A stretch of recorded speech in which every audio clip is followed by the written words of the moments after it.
ድሬዳዋ እንደሆነው አይነት አብነት በመውሰድ ይህንን አካባቢ እንደ ድሬዳዋ የማድረግ ፍላጎት በፌዴራል መንግስት በኩል አለ። ፍላጎቱ በወሳኝነት ማስተዳደር እንችላለን ከሚል የሚነሳ እንዳልሆነ በግልጽ ታያዋለህ። ምናልባት አካባቢው እንደተቆጣጠረ እነሱ እንደሚሉት በህወሓትና በትግራይ የፖለቲካ እንዲሁም የጸጥታ ልሂቃን ላይ ሰፊ ጥርጣሬ ስላለ ስለዚህ መልሰን ወደ ግጭት የሚያስገባ ሁኔታ እንዳይፈጠር የሚሉት ነገር አላቸው። ይህ የጌታቸው ረዳ ንግግር የብልጽግናው መንግስት ወልቃይትን እንደ ድሬዳዋ የማድረግ ፍላጎት እንዳለው የሚጠቁምና ለዚያም የሚሆን ሙከራ እንደነበረ የሚያሳይ ነው።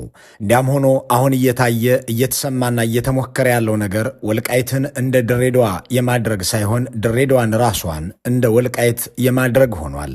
ወልቃይትን የአማራና የትግራይ ህዝብ መፋጠጫ ምድር እንደሆነለት ታትሮ ጦር አሰማርቶ ገዳይ ልኮ ሴት ደፋሪ መድቦ ንብረት ዘራፊ አሰማርቶ ሁለቱን ህዝብ መንግስታዊ ድጋፍ ባለው መጋጨት ውስጥ እንዲገቡ እንዳደረገው ሁሉ በድሬዳዋም ይሄው እንደሆነ በብዙ እየተደከመ መሆኑ እየተሰማ ነው። በህዝቦች መካከል ግጭት ካልተነሳ ሰውም ካልሞተ ሰላማዊ የሚባል አካባቢ ከኖረ ስልጣኑ ለአንድ ሐሙስም መሰንበት እንደማትችል ከተገነዘበ የቆየው ብልጽግና ድሬዳዋን እንደ ወልቃይት ሊያደርጋት ዋዜማው ላይ ይገኛል። ወልቃይትን አንድ ጊዜ የበጌ ምድር ነው እያለ የጎንደርን ሰዎች ልብ ለመስለብ ሲሞክር፣ ሌላም ጊዜ እናንተ የመከላከያ ልብስ ለብሳችሁ ግቡና ያዙት እያለ የመቀለን ፖለቲከኞች ሲያታልል የሰነበተው ብልጽግና ቢያንስ እስከ ቅርብ ጊዜ ድረስ ይህንን የማገደያ ቁማሩን ብዙዎች ሳይገነዘቡት እንዲቀሩ አድርጓል። እናም የአማራና የትግራይ ፖለቲከኞች ትኩረት ኢትዮጵያን ለማስተዳደር 4 ኪሎ ላይ ሳይሆን ወልቃይትን ለመቆጣጠር እዚያው እንዲሆን በርትቶ ጥሯል።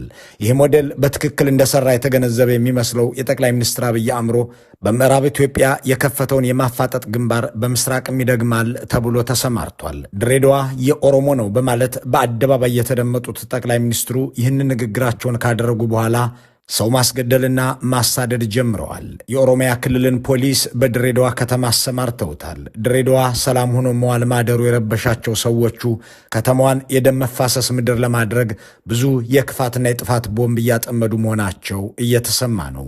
እናም ነገሩ ጌታቸው ረዳ እንዳሉት ወልቃይትን እንደ ድሬዳዋ ለማድረግ ሳይሆን ድሬዳዋን ራሱን እንደ ወልቃይት ሊያደርጉት ብዙ ስምሪትና ብዙ ጥፋት እያካሄዱ ነው። ለዚህም ከሻሸመኔና አዳማ በአውቶቡስ ተጭነው መሬታችሁ ተወሰደባችሁ ይህንንም አስመልሱ ተብለው ለሰልፍ የተላኩ ሶማሌ ግዛታችንን ነጠቀም ብላችሁ ተቆጡ ስለተባሉ ሰዎች የምንነግራችኋለን። አዲሱ አረጋና አብይ አህመድ በሰጡት መመሪያ የሶማሌ ህዝብ የሚጠቀምበት አንድ የውሃ ጄኔሬተር እንዲመታ ስለተደረገበትና ይህንን ተከትሎ ታቅዶ ስለነበረው እልቂት የሰማኑን እናሰማችኋለን። በእርግጥ በትክክል ለድሬዳዋ የታሰበባት ብልጽግናዊ ክፋትና ጥፋት ምንድን ነው የሚለውን ጠይቀን የተረዳነውን ወደ እናንተ እናደርሰዋለን። አብራችሁን ቆዩም። ባለፉት 2 ዓመት ተኩል ዋና የሚባሉ የሰው ህይወት የቀጠፉ ንብረት ያወደሙ የመንግስትን ትኩረት የሳቡ 113 ግጭቶች ነበሩ። በሁሉም ክልሎች ግጭት አለ። በሁሉም ክልሎች መጋደል አለ። ትግራይ ክልል ግን የለም።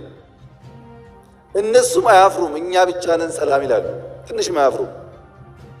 በእያንዳንዱ ክልል ብቻ ሳይሆን ክልል ከክልል ለምሳሌ አማራ ቤንሻንጉል ያዋስነዋል፣ ተጋጭቷል። ኦሮሚያ ያዋስነዋል፣ ተጋጭቷል። አፋር ያዋስነዋል፣ ተጋጭቷል። ትግራይ ያዋስነዋል፣ አልተጋጨም። ይህንን ንግግር በጥንቃቄ ልብ እንበለው። የአንድ አገር መሪ የሆነ የአገሩ ክፍል ሰላም በመሆኑ ሲበሳጭ ተበሳጭቶም ሄዶ የሚበጠብጥበት ምክንያት በአጽንኦት የሚያስረዳልን ነው። ከ2013 በፊት ትግራይ ክልል የሰላም ደሴት ነበረ። በአገሪቱ ሁሉ የሚነሳው ብጥብጥም ከትግራይ የሚነሳ ተደርጎ ይሳበብ ነበር። ትራፊክ መብራት ተበላሽቶ ቀይ እንደበራ ሲቆም እንኳን ከትግራይ የመጣ ሰው ያደረገው ነው መባል እስኪቀረው ድረስ ወለጋም፣ ኢሉባቡርም፣ ጅማም ማጣየም ለሚነሳው ግጭት ከመቀሌ የሚመጣ እየተባለ ማምለጫ ይፈለግ ነበር። ጥያቄው ለምን ያ የምትሉት ነገር ሁሉ ታዲያ ትግራይን ከወጋችሁ በኋላ አልቆመም? ለምንስ ኢትዮጵያ በዓለም ሰላም ካጡ አገሮች ተርታ ግንባር ቀደሞች ውስጥ ተካተተች የሚለው አይደለም። ጠቅላይ ሚኒስትሩ ሰላም ሲሆን እንዴት እንደሚበሳጩ፣ ሰላም ሲጠፋ ደግሞ እንዴት እርክት እንደሚሉ ከዚህ ንግግራቸው በሚገባ መገንዘብ ይቻላል። እንዳሉትም ሌላውን የኢትዮጵያ አካባቢ እንደ ትግራይ ሰላም ለማድረግ ከመስራት ይልቅ ትግራይን ከሌላው የኢትዮጵያ ክፍል እኩል በመበጥበጥ የባሰ አድርገውታል። ከማርያም ደንገላት እስከ ወልቃይት መጨፋጨፍንና መጨፍጨፍን ፈጽመው በጄኖሳይድ ወንጀል ስማቸው የሚነሳ ሆነዋል።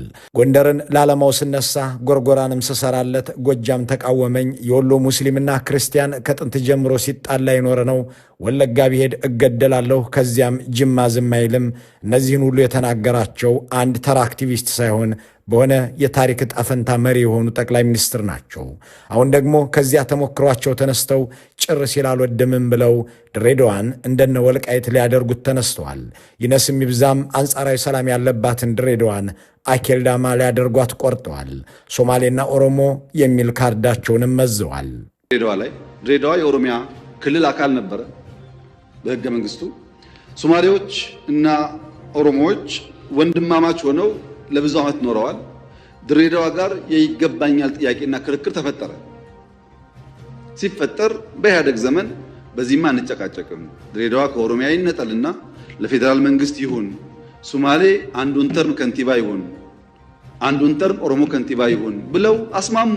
ይሄ ግን ሕገ መንግስት ላይ የለም።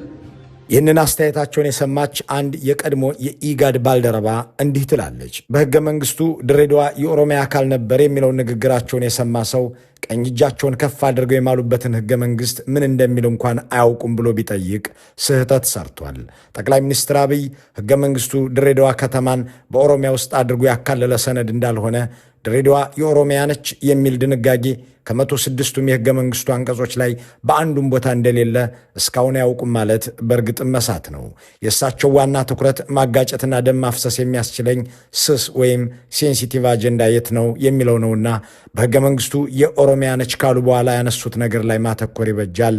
ሶማሌዎችና ኦሮሞዎች የይገባኛል ጥያቄና ክርክር ፈጠሩ፣ ከዚያም ድሬዳዋ ከኦሮሚያ ይነጠላል ተባለ አሉ። በእርግጥም አደገኛው ንግግር ያለው እዚህ ጋር ነው እያለች ትቀጥላለች።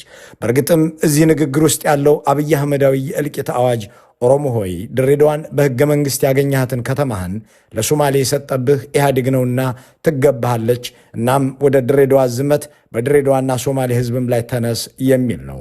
በኦሮሚያ ያጡትን ፖለቲካዊ ቅቡልነት የጎንዮሽ ግጭት በመፍጠር የተቆረቆሩለትም በመምሰል የሶማሌን ህዝብ ከኦሮሞ ህዝብ ጋር ደም የማቃባት ሴራ አካል ነውም የሚል ሰው ማስረጃ ማቅረብ ይችላል። ጠቅላይ ሚኒስትሩ እንዲህ ያለውን ንግግር ሲናገሩ ግን ይህ የመጀመሪያቸው አይደለም። በኦሮሚያ ውስጥ እንደተጠሉ በሚሰማቸው ወቅት በተገዳዳሪዎቻቸውም እንደተበለጡ ሲገባቸው ይህንኑ አድርገውት ያውቃሉ። በስልጣናቸው የመጀመሪያ ዓመት በዚያ የመንጋነትና አገር የማጥፋት ዝግጅት ወቅት ከኦሮሚያ በኩል ያላቸው ድጋፍ እየተሸረሸረ በጎንደርና ባህር ዳር ደግሞ እየደመቀ መጣ። ከሳቸው ይልቅ ሌሎች የኦሮሚያ ፖለቲከኞች በኦሮሚያ ክልል ውስጥ ተቀባይነታቸው እያየለ እንደሆነ ሲያውቁ የክልሉን ህዝብ ስሜት እገዛበታለሁ ያሉበትን ንግግር አደረጉ። ንግግራቸው ድሬዳዋ የኦሮሚያ ነች የሚል ነበር። የተናገሩት ግን አዲስ አበባ ወይም እዚያው ኦሮሚያ ክልል ውስጥ ሆነው ሳይሆን ወልቃይት የኛ ነውና ልናስመልሰው የሚገባ ነው ብለው ከፊት ለፊታቸው ለተቀመጡት ግለሰቦች በጎንደር ከተማ ነበር። በዚያን ወቅት ወልቃይትን እንደ ድሬዳዋ ማድረግ እንደሚቻል የሚያብራሩ መስለው ድሬዳዋ በኢትዮጵያ ሕገ መንግሥት የኦሮሚያ አካል ናት አሉ። በዚያን ወቅት ግን አጀባቸው ብዙ ነበርና ልብ አልተባሉም። ኦሮሚያ ምሳሌ እንዲሆናችሁ ድሬዳዋ በኢትዮጵያ ሕገ መንግሥት የኦሮሚያ አካል ናት፣ የኦሮሚያ ክልል ናት። ድሬዳዋ የሚባል ከተማ በሕገ መንግሥት የለም። አዲስ አበባ ነው ያለው እንጂ ድሬዳዋ የሚባል ከተማ የለም። በኋላ እንደዚህ ጥያቄ የተነከረ ሲሄድ ሕገ መንግሥት ሳይሻሻል ድሬዳዋ ራሱን የቻለ ከተማ ነው። ድሬዳዋ በኢትዮጵያ ሕገ መንግሥት የኦሮሚያ ነች ይሉና እንደገና ተመልሰው ድሬዳዋ የሚባል ከተማ በሕገ መንግሥቱ አይታወቅም የሚለው ንግግራቸው ፍጹም የተቃረነ መሆኑንም ሆነ ድሬዳዋ በሕገ መንግሥቱ አይታወቅም እያሉ በሕገ መንግሥቱ የኦሮሚያ ነው ማለት ምን የሚሉት ነገር ነው የሚል ጥያቄ መሰንዘሩን እንተወው። አስበውበት ለግጭት ካለው አዋጭነት አንጻር አይተውት የተናገሩት ነውና ዓላማቸው ላይ እናተኩር። የኦሮሞ ተቆርቋሪ ነው ለመባል ይህንን ሲናገሩ ወለጋ ላይ የሚገደል ኦሮሞ፣ ሆሮ ጉዱር ላይ እንደወጣ ለቀረ አባት፣ ምዕራብ ሸዋ ላይ ልጆቿን ለተነጠቀች እናት፣ ድሬዳዋ እንኳን የኦሮሚያ የማሌዥያስ ቢሆን ምኗ ነው? አንድ ለኦሮሞ የሚቆረቆር ግለሰብ የመጀመሪያ ስራው ኦሮሞን መግደልና ማጋደል ማቆም አይደለምን? ኦሮሞን ከጎረቤቶቹም ሆነ ከአጠቃላይ የአገሪቱ ሕዝብ ጋር በሰላም እንዲኖር የሚያደርግ ሥራ መስራት አይደለምን ብሎ መጠየቁን ስንቀጥል ይህ የኦሮሞና የሶማሌን ሕዝብ የማጋጨት ስር የሰደደ የጥል ውቃቢያቸው የከረመ መሆኑን ለማሳየት ወደ ነሐሴ 6 2009 ዓ.ም መመለስ ይኖርብናል። የመረጃው ምንጭ የራሱ የብልጽግና የቀድሞና የአሁን ባለስልጣናት ናቸው። በዚያ ሰሞን አብይ አህመድ የኦሮሚያ ክልል ምክትል ርዕሰ መስተዳድር፣ አዲሱ አረጋ ቂጤሳ ደግሞ የክልሉ ካቢኔ አባልና የኮሚኒኬሽን ቢሮ ኃላፊ ነበሩ። ያ ጊዜ ኦህዴድ የራሱን መንግስት ገልብጦ ኃይለማርያምን ስልጣን ሊነጥቅ የሚያስጨንቅበት አመፅ በኦሮሚያ እያካሄደ ያለበት ወቅት ነበር። ይህን ለማስደረግ ከተመረጡ ስልቶች መካከልም የኦሮሞን ሕዝብ ከሌሎች ጋር ማጋጨት የሚለው አንዱ ነበርና ተግባራዊ ይሆን ዘንድ ከተመረጡ ጎረቤቶች አንዱ ሶማሌ ክልል ሆነ። በዚህ ጊዜ ነበር የኦሮሚያ ልዩ ኃይል በአብይ አህመድና አዲሱ አረጋ ትዕዛዝ በሞያሌ ከተማ በሶማሌ ክልል ወገን ባለው ክፍል ላይ ጥቃት እንዲሰነዝር በሌሊት ያስደረገው። በወቅቱ የነበረውን ሁኔታ የሚያስታውሱ አንድ የቀድሞ ባለስልጣን ጥቃቱ የፖሊስ ወይም የልዩ ኃይል ጽሕፈት ቤት ላይ የተከፈተ ሳይሆን የከተማው ሕዝብ በሚገለገልበት የመጠጥ ውሃ ማንቀሳቀሻ ጄኔሬተር ላይ ነበር ይላሉ። ይህም ሆን ተብሎ የሶማሌ ሕዝብ እንዲጎዳ ደግሞም የኦሮሞ ሕዝብ አጠቃኝ ብሎ እንዲነሳ ለማድረግ እንደነበረ ይገልጹና ነገሩ እንዳሰቡት ሆኖ ግጭት ተባባሰ ይላሉ። ይህ በምስሉ ላይ የሚታየው የተባበሩት መንግስታት ኦቻ ሪፖርት እንደሚለውም በ601 ቦታዎች ሶማሌዎችና ኦሮሞዎች ተጋጩ። በርካቶችም ከሁለቱም ወገን ተፈናቀሉ። የኦሮሚያ ልዩ ኃይል የሶማሌ ተወላጆችን ለዘላለም ከኖሩበት ቦታ ነቅሎና ንብረታቸውን ነጥቆ አፈናቀለ። ከዚያን ጊዜ ጀምሮ ማለትም ከ2009 የመጨረሻ ወራትና ከ2010 የመጀመሪያ ሰሞናት አንስቶ የተፈናቀሉት 93870 ሶማሌዎች እስካሁን ኮሎጂ ተብሎ በሚጠራ የተፈናቃይ ካምፕ ውስጥ ይገኛሉ። አሁን ግን ቁጥራቸው ጨምሮ በመቶ ሺዎች ሆኗል ይላል ከ7 ወራት በፊት ወደ ቦታው ሄዶ የነበረው የኢንተርናል ዲስፕሌስመንት ሶሉሽንስ ፈንድ ዘጋቢ።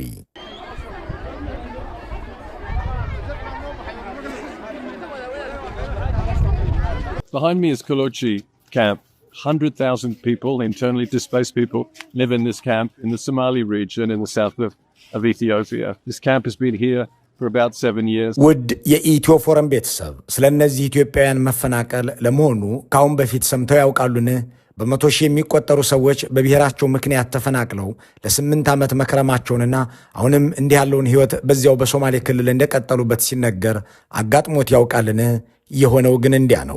አብዛኞቹ የተሻለ ኑሮ የነበራቸው ሶማሌ ክልልንም ኖረውበት የማያውቁ ደግሞም ቀላል የማይባሉት ሶማሊኛ እንኳን የማይችሉ ሰዎች ዘራችሁ ሶማሌ አገራችሁም እዚህ ያልሆነ ተብለው ከተባረሩ 8 ዓመታቸውን ይዘዋል።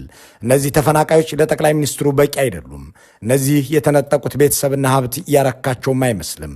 እናም ድሬዳዋን እንደ ወልቃይት በዚያ በምዕራብ ኢትዮጵያ የሞከሩትና ለጊዜውም ቢሆን የተሳካላቸው የመሰላቸውን አጀንዳ በምስራቁ የአገሪቱ ክፍል ደግመውት ለማየት የድሬዳዋን ካርድ መዘዋል። የድሬዳዋ ከተማ የኦሮሞ ነች የሚለውን የወሩን ንግግራቸውን ከማድረጋቸው በፊት በክረምቱ መጨረሻ በሽመልስ አብዲሳ በኩል አንድ ደም አፋሳሽ ሙከራ አድርገው ነበር። የሶማሌ ክልል አዳዲስ ዞኖችን አዋቅሬያለሁ ብሎ ባሳለፍነው ሐምሌ ይፋ አደረገ። በዚህ ጊዜ በክልሉ ተቃውሞ ተቀሰቀሰ። ይህንን አጋጣሚ ለመጠቀም ያቀዱት የ4 ኪሎ የጥፋት አንጎሎችም አዲሱ የሶማሌ ክልል የአስተዳደር ማስተካከያ ከኦሮሚያ ክልልም ወረዳዎችንና ቀበሌዎችን ወደ ሶማሌ ክልል የሚያካልል ነው ተብሎ ይነገር ዘንድ ወሰነ። እንደተባለውም ተደረገና ከአዳማ ከሻሸመኔና መሰል አካባቢዎች ሕዝብ በመንግስት አውቶቡስ እየተጫነ ወደ ባሌና ቦረና ተላከ።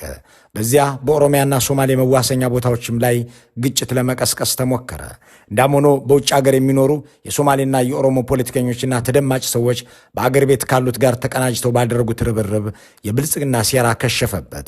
በአውቶቡስ እየተጋዙ ግጭት ቀስቃሽ ሰልፍ ሲያካሂዱ የሰነበቱትም አበላቸውን በልተው ወደ የከተሞቻቸው ተመለሱ። ይህ ሲሞከር ከርሞ ነው እንግዲህ አልሳካ ሲል ጠቅላይ ሚኒስትሩ የድሬዳዋን ጉዳይ እንደገና ወደ አጀንዳነት ያመጡትና በፓርላማው ያቀረቡት። እሳቸው ያንን ንግግር ካደረጉ በኋላ ባለው ጊዜ ውስጥ እስካሁን ድረስ በከተማዋና አካባቢዋ የሰው ሕይወት እየጠፋና ሰውም እየታሰረ ነው። መምህራን ሸኔ ገደላቸው እየተባለ እየተገደሉ ናቸው። ሲቪሎች እንዲሁ ሞተው ይገኛሉ። የኦሮሚያ ልዩ ኃይልን ከህግ ውጭ ወደ ድሬዳዋ በማስገባት ሰው እንዲታገት እየተደረገ መሆኑንም ነዋሪዎች ለጣቢያችን ተናግረዋል። ሸኔ ናቸው እየተባለ የሚገደሉት ወጣቶችም ቁጥር እየበረከተ ነው። ይህ መሆኑን የሚናገረው ደግሞ ራሱ መንግስትም ጭምር ነው። ያችን በሰላሟ የምትታወቅን ድሬዳዋን የደም ምድር ማድረግ መጀመሩን የሚያረጋግጥልን የድሬዳዋ ፖሊስ ጠቅላይ መምሪያ ዋና አዛዥ ኮሚሽነር አለሙ መግራ በሰሞኑ የሰጡት መግለጫ ነው። በዚሁ መሰረት 43 የጠላት ኃይል ተገሏል። 25ቱ ደግሞ በተማረኩና እጅ ሰጥቷል ማለት ነው። ስለዚህ እንግዲህ በአጠቃላይ እዚህ ገባ ጠላት ወጥቷል ማለት አይቻልም። ሰዎቹ ድሬዳዋን እንደ ወልቃይት ሊያደርጉት አስበዋል ወይም ወስነዋል ሳይሆን ወደ ተግባር ገብተዋል የሚያስብለውም ይህ ነው። ደም ማፍሰስን የሚወደው የውጊያው ቃቢያቸው ህዝቦችን ካላጋጨ የገዛ የማይመስለው አመላቸው ሁለቱንም ወገኖች እንዲህ ባለ መልኩ መግደል ጀምረዋል። የአፋርንና የሶማሌን ህዝብ ከ2011 የበጋ ወራት ጀምረው ለ6 ዓመታት ያዋጉት እነዚሁ ሰዎች አሁን ደግሞ የሶማሌንና የኦሮሞን ህዝብ ድሬዳዋ ላይ ተጋጠም እያሉት ነው። ዳሞኖ ህዝቡ እየተባበራቸው አይደለም። ይህንን የተደቀነ ሴራ በመገንዘብ የሚሞቱ ሰዎችንና የሚጠፉ ንብረቶችን የሚበጣጠስን ማህበራዊ ግንኙነት ማዳን የፖለቲካ ኃይሎች ሁሉ ግዴታ ግን ሊሆን ይገባዋል። መልካሙን ሁሉ በመመኘት በዚሁ እንሰናበታለን።